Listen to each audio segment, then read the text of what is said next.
오늘 말씀은 이제 단지파가 땅을 차지하는 내용인데요. 여호수아서에 보면 단지파가 땅을 분배를 받았습니다. 그런데 왜 지금까지 땅을 차지하지 못하고 있느냐? 우리 사사기 앞부분에 보면 하나님의 말씀에 순종하지 않았기 때문에요. 우리 1장 말씀 보면 34절에 아모리 족속이 단 자손을 산지로 몰아놓고 골짜기에 내려오기를 용납하지 아니하였으며, 자, 여기 1장에 쭉 열거가 되어 있는 족속 지파들이 가나안 현 원주민들을 쫓아내지 않은 이야기들 쭉 열거가 되는 가운데 요 단자손 이야기가 이렇게 나오고 있습니다. 쫓아내야 되는데 아모리 족속이 골짜기에서 내려오기를 용납하지 않았다. 아모리 족속이 용납하지 않으면은 차지하지 못하는 것이었습니까? 그렇지 않죠. 이스라엘 백성에게 하나님이 몰아내라고 이미 명령하셨고, 믿음 가지고 담대히 나가서 싸우면 차지할 수 있었음에도 이스라엘 백성들은 불순종한 것, 자신들의 유익을 위해서 쫓아내지 않았던 것이 이제 화근이 되었어요. 그래서 그들이 이스라엘 백성의 옆구리에 가시 노릇을 하고, 오늘 말씀의 결과적으로 단자손은 아직도 유리방황하면서 땅을 차지하지 못하고 있는 이런 모습을 보고 있는 것입니다. 그래서 이 단자손 단지파가 이제 라이스라고 하는 땅을 차지하는 과정 속에 미가의 집에 있었던 이 제사장과의 만남 이야기가 그려지고, 그리고 나아가서 이 라이스라고 하는 이 땅을 이제 차지하는 이야기가 내일까지 이어지고 있는데, 자, 이 말씀들을 우리가 보면 우리 17장과 18장입니다. 어제 토요일 본문에 해당되어서 우리가 17장을 읽지는 않았지만, 우리 이제 삼손이 사사의 마지막을 장식하는 이야기까지 보았죠. 그런데 17장 이후로는 더 이상 사사가 일어나지를 않습니다. 그리고 이 17장부터 우리가 앞서서도 참 무질서한 이 사사기 이스라엘 백성들의 모습을 봤지만, 27장 이후로는 아주 극에 달한 모습을 그려가고 있어요. 우리 17장 내용은 어떤 것이었던가? 이 에브라임 산지에 미가라고 하는 사람이 살았는데, 그 어머니가 돈을 잃어버려요. 말하자면 재물을 잃어버리는데 그걸 아들이 찾아주죠. 그때 이 어머니가 한 행동이 뭐냐면, 기특히 여겨서 그 값으로 신상을 만들어요. 그리고 그 아들을 축복합니다. 그러면서 이 은을 여호와께 거룩히 드리노라. 이 완전히 쉽게 말하면 짬뽕이 되어 있죠. 신상을 조각해서 만들면 안 되는데 신상을 만들면서 여호와께 거룩히 드리노라, 이런 이야기들을 하고 있어요. 그리고 이 미가가 신상을 자기의 집에 둡니다. 집에 그냥 이 우상 숭배를 했던 거예요. 그리고 그곳을 지나가던 한 레위 청년을 붙들어서 그 가정 제사장으로 삼죠. 여러분, 이런 하나님의 말씀과 전혀 거리가 먼 가정 제사장, 이런 거 있는 거 아니죠. 여호와의 전에서 회막에서 제사장들은 섬겨야 되고, 그리고 이 레위인은 지금 어디 소속인지 어디 출신인지 성경의 기록이 여기는 되어 있지 않는 그런 상황이에요.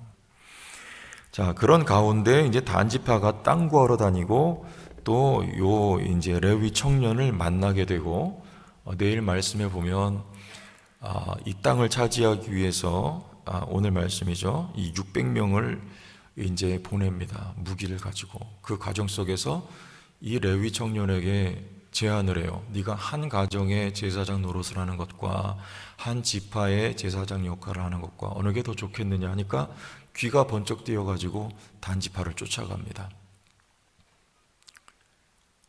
이득이 더 많은 거죠. 한 가정에서 받는 월급하고 한 지파에서 받는 월급하고 어느 게 더 많겠습니까?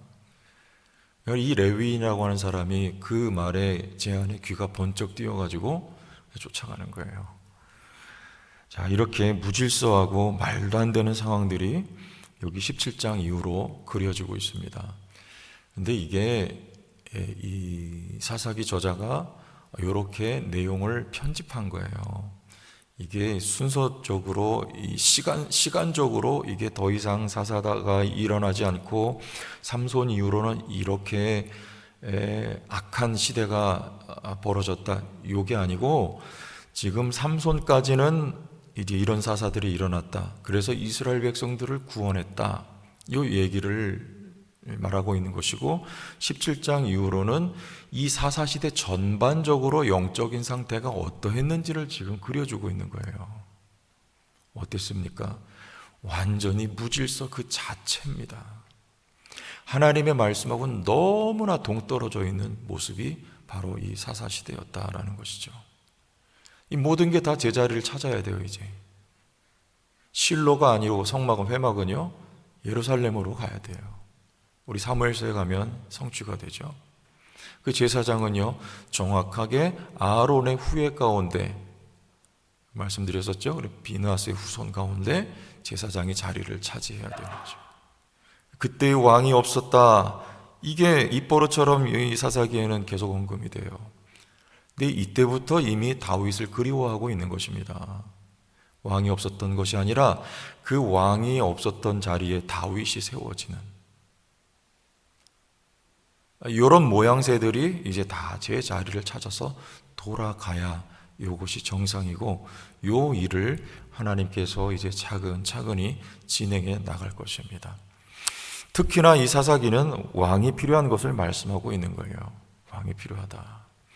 오늘 말씀에도 그때 이스라엘에 왕이 없었고, 사사기 맨 마지막을 장식할 때에도 이스라엘의 왕이 없었다, 자기 소견에 옳은 대로 행했다, 이렇게 사사기 끝을 마무리하고 있습니다. 사사기는 이스라엘의 왕이 필요하다, 이것을 강하게 어필하고 있는 책이에요. 왕이 없으면 백성들이 방자에 행하는 것입니다. 하나님의 말씀이 없어요. 우리의 삶에도 동일하다고 저는 믿습니다. 왕이 필요한 거예요. 왕이 필요 없어도 하나님께서 어떤 우리 그런 책에 보면 주장도 해요. 원래 하나님이 의도하신 건 이게 왕정이 아니다. 물론 맞긴 한데 이 인간의 타락성이라고 하는 게, 죄악이라고 하는 게 그게 되지가 않습니다. 왕이 있어야 되고, 왕으로 말미암아 하나님의 마음에 합한 왕으로 말미암아 통치가 이루어져야지 되는 거예요. 자, 하나님이 아담을 왕으로 세우신 거 아닐까요? 대리 통치자로 하나님 왕으로 세우셨잖아요. 그리고 다윗이 세워져야 되는 거예요. 우리의 삶에도 똑같습니다. 왕이 필요해요.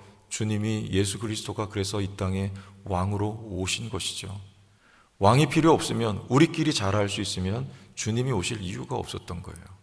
예수님이 왕으로 오셔서 우리를 다스려 주심으로, 또 그가 이 마지막 때 말씀으로 오셔서 우리에게 말씀하심으로, 히브리서의 이 모든 날 마지막에 아들로 우리에게 말씀하여 주심으로 우리의 삶이 질서가 잡히고 하나님 보시기에도 아름다워질 수 있었던 것, 특히나 하나님은 성령을 우리에게 보내주셔서 오늘도 우리의 삶을 인도하여 주신다라고 하는 것, 하나님의 성령이 아니면 우리는 어떻게 될까요? 우리의 삶은 얼마나 무질서해질까요? 얼마나 어둠을 경험할까요? 우리 교회 가운데 하나님의 성령의 역사가 아니면 교회가 어떻게 될까요? 우리에겐 왕이 필요한 거예요. 우리에겐 성령의 도우심이 절대적인 것입니다. 오늘도 우리 교회 가운데, 우리의 개인의 삶 가운데 주님이 왕으로 통치하시고 성령의 인도하심과 조명하심과 그리고 이끄시는 역사가 있기를 바라고, 오늘 드려지는 종일토록 예배 가운데에도 성령의 역사하심이 함께 계시기를 주의 이름으로 축복합니다. 하나님 아버지, 은혜를 감사합니다.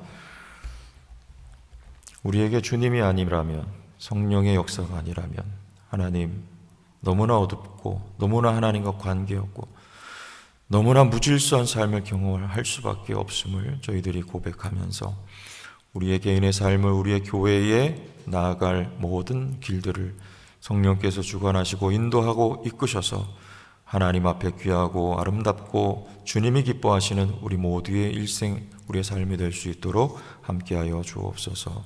예수님 이름으로 기도하옵나이다. 아멘.